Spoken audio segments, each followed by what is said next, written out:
आप लोगों ने ऐसे दोस्तों के बीच बैठना शुरू कर दिया है जो भाई खुद 3 साल से फेल हो रहे हैं, वो आपको ज्ञान दे रहे हैं, अरे भाई साहब इस किताब से पढ़, इसी से सिलेक्शन होगा, ये किताब, अरे ये किताब तो बहुत बेकार है, इसे बिल्कुल मत पढ़ना। एक बार अगर आप उनसे सच में पूछ लो कि भैया तेरा सिलेक्शन क्यों नहीं हुआ तुझे पता है, तो भाई साहब उसके पास जवाब नहीं है।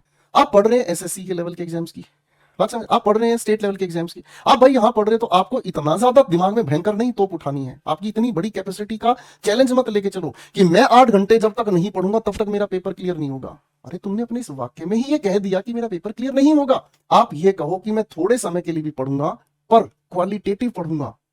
हर किसी बच्चे की पढ़ने की अपनी एक कैपेसिटी होती है। कैपेसिटी शब्द को थोड़ा सा ध्यान से समझना बच्चों। जब कैपेसिटी की हम बात करते हैं तो कैपेसिटी का मतलब होता है एबिलिटी टू होल्ड।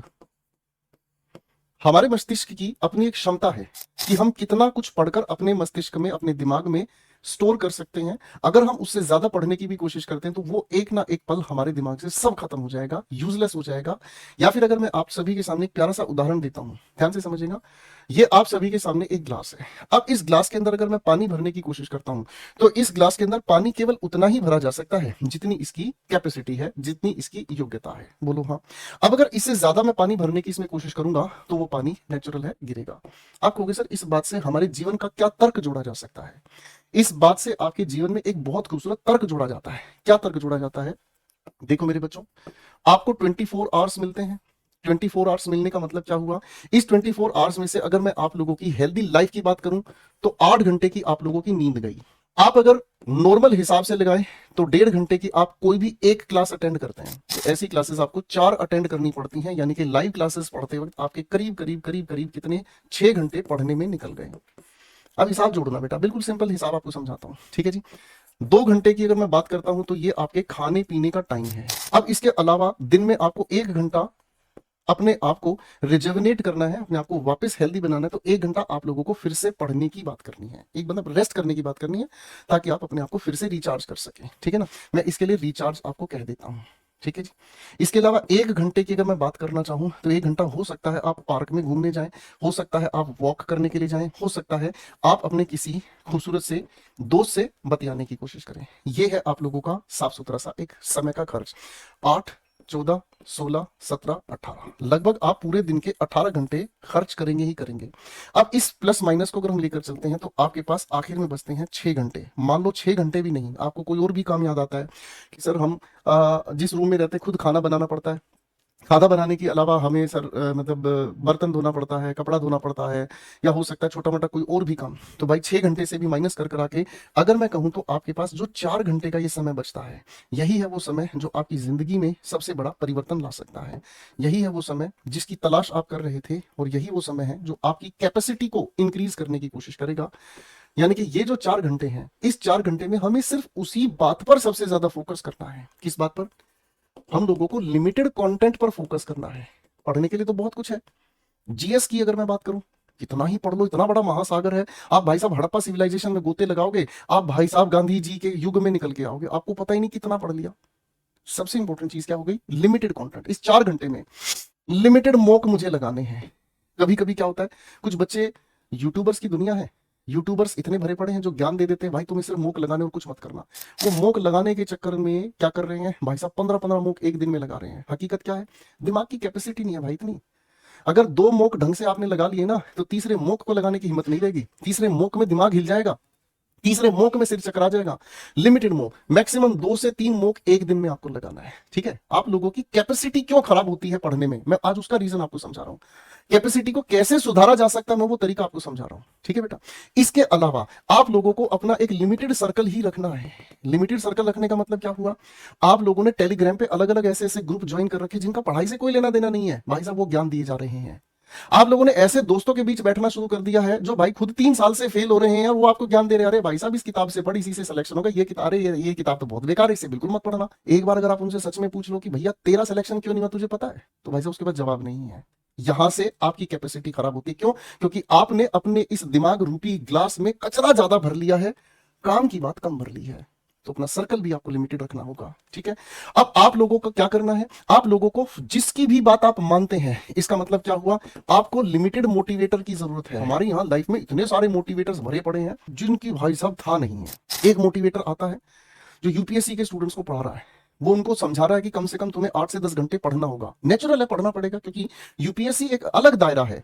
आप पढ़ रहे हैं एसएससी के लेवल के एग्जाम्स की, बात समझ, आप पढ़ रहे हैं स्टेट लेवल के एग्जाम्स की, आप भाई यहां पढ़ रहे हैं तो आपको इतना ज्यादा दिमाग में भयंकर नहीं तोप उठानी है। आपकी इतनी बड़ी कैपेसिटी का चैलेंज मत लेके चलो कि मैं 8 घंटे जब तक नहीं पढ़ूंगा तब तक मेरा पेपर क्लियर नहीं होगा। अरे तुमने अपने इस वाक्य में ही ये कह दिया कि मेरा पेपर क्लियर नहीं होगा। आप ये कहो कि मैं थोड़े समय के लिए भी पढ़ूंगा पर क्वालिटेटिव पढ़ूंगा, थोड़े समय के लिए भी पढ़ूंगा पर बेहतर पढ़ूंगा, मैं फिजूल बातों में किसी भी तरह से डिस्ट्रैक्ट नहीं होऊंगा। तो जो आपके पास है उस कैपेसिटी को आपने सही तरह से यूटिलाइज किया। अब इसके बाद मेरे प्यारे दोस्तों, आप लोगों को किस चीज पर जाना है? लिमिटेड बुक्स पर जाना है, लिमिटेड कंटेंट पर जाना है, लिमिटेड पीडीएफ पर जाना है। हमें गुरुजी ने इतनी कंटेंट दिया है, हमें अगर ये कहा इतना पढ़ना है, बस मुझे इतना ही पढ़ना है। सर ने हमें कहा है वोकैब सिलेक्शन बैच में मैंने जहां तक आपको क्लासेस दी है बेटा इनको पढ़ना है, बस मुझे इतना ही पढ़ना है। मेरे दिमाग में ये चीज नहीं आई कि सर मैं अगर उस किताब से भी पढ़ लूं तो, सर एक्स्ट्रा पढ़ लूं तो, सर वो भी पढ़ लूं तो। आप नहीं कर पाओगे सब कुछ। जितना सफर आपने पहले दिन से तय करना शुरू किया है ना, हमेशा एक बात याद रखना, आपको इसी सफर को बार बार बार बार बार बार बार बार बार बार पढ़ना है। तभी जाकर इस रिवीजन से आप लोग पहुंचते हैं सक्सेस के मुख्य द्वार पर। जितना आपने पढ़ा, जितना मटेरियल आपने पढ़ा, वो आपको बार बार पढ़ना है। ऐसा नहीं है कि ये लीनियर जर्नी है कि यहां से शुरू की कहीं जाकर खत्म हो जाएगी। नहीं यार, अगर आपने अपने गुरुजी के साथ मिलकर नाउन पढ़ा है ना, तो वो नाउन आपको 3600 बार पढ़ना पड़ेगा, उसी को बार बार पढ़ना होगा। अब वही आपके गुरुजी अगर नाउन की क्लास को 25 क्लास तक लेकर चले गए, तो बेटा 25 क्लास को कैसे रिवाइज करेगा? क्या चीज खराब हो गई? आपकी कैपेसिटी खराब हो गई। तो आप लोगों के लिए सबसे अच्छी चीज जो है बेटा, आपकी जो कैपेसिटी है ना, इसी कैपेसिटी को अपने आप से पहचानो कि मेरे पास पूरे दिन में कितना समय है। इसी कैपेसिटी के अनुसार सबसे पहले आप अपना टाइम टेबल बनाएंगे कि भाई साहब मेरे तो पास तो दिन में सिर्फ 3 ही घंटे बचते हैं। अब सप्ताह में इन 3 घंटे को मैं किस किस सब्जेक्ट को कैसे कैसे दूं, अपने आप से डिसाइड करो। दूसरी बात, सर जो बुक मुझे मेरे गुरु ने बताई है बस उसके बाहर मैं नहीं जाऊंगा, चाहे कुछ हो जाए। जो स्टडी मटेरियल मुझे मेरे गुरुजी ने दिया है, चाहे वो मुझे गुरुजी के टेलीग्राम चैनल से मिला या उनके बैच से मिला, मैं उससे बाहर नहीं जाऊंगा। अरे भाई, मेरे गुरुजी ने जब इतनी मेहनत करके कोई स्टडी मटेरियल बनाया है, तो मैं क्यों पागल वाली हरकत करूं? क्यों मैं इस टेलीग्राम पे जाके चक्कर काट रहा हूं? क्यों मैं उस टीचर के चक्कर काट रहा हूं? अच्छा एक बात बताओ ना भाई साहब, ऐसी क्या चीज नहीं है जो आपका गुरु आपको नहीं करा पा रहा है, जो जिसके लिए आप भटक रहे हो? सोचिए, देखना, अपने आप से सवाल पूछना, आपको जवाब मिल जाएगा। आप सफल क्यों नहीं हो पा रहे हो आज तक? जब तक यही नहीं हमने सोचा, अपनी कैपेसिटीज को हमने नहीं पहुंचाना, तब तक तो हम कुछ कर ही नहीं पा रहे हैं। अब आखिरी बात, अब आखिरी बात, रिसेप्टिव बने। क्या बने? रिसेप्टिव बनना ही पड़ेगा। और रिसेप्टिव का मतलब, जो हमें हमारे टीचर साहब ने, जो हमारे गुरु ने हमें कहा, हमें इस चीज को तो रिसीव करना ही करना है। मैं आप लोगों को टीचर की जगह गुरु शब्द का प्रयोग इसीलिए कराता हूं, क्योंकि जहां गुरु शब्द का नाम आ गया ना, वहां आस्था होती है, वहां विश्वास होता है कि जो ये हमें बताएगा हमारे लिए सबसे अच्छा रास्ता यही होगा। मैं टीचर इसलिए नहीं कहता हूं क्योंकि टीचर थोड़ा सा वो शब्द हो जाता है कि जो कोई भी ज्ञान देने आ जाता है वो टीचर बन जाता है। यूट्यूबर भरे पड़े हैं ज्ञान देने आगे, भाई साहब चलो। अरे बाबू, ये तो देख लो कि किसी इंसान ने गुरु बनने के लिए कितना वक्त बिताया है, चीजों को कितनी गहराई से समझाया है, कितनी चीजों के लिए खुद मेहनत करके कंटेंट को रिफाइन किया है। तो मेरे दोस्तों, सफल होना आपकी चॉइस है, असफल होना भी आपकी चॉइस है। आप अपने रास्ते गलत अपनाएंगे, आप अपनी अप्रोच गलत अपनाएंगे, आप 100% असफलता की तरफ जा रहे हैं। सफल होना है, अपनी कैपेसिटी को पहचानो, अपने अनुसार टाइम टेबल बनाओ, अपने गुरु की बात को 100% फॉलो करो। जो कंटेंट, जितना कंटेंट उसने दिया है उसको अच्छे से तैयार करते चले जाओ, आपका सफल होना निश्चित हो जाएगा।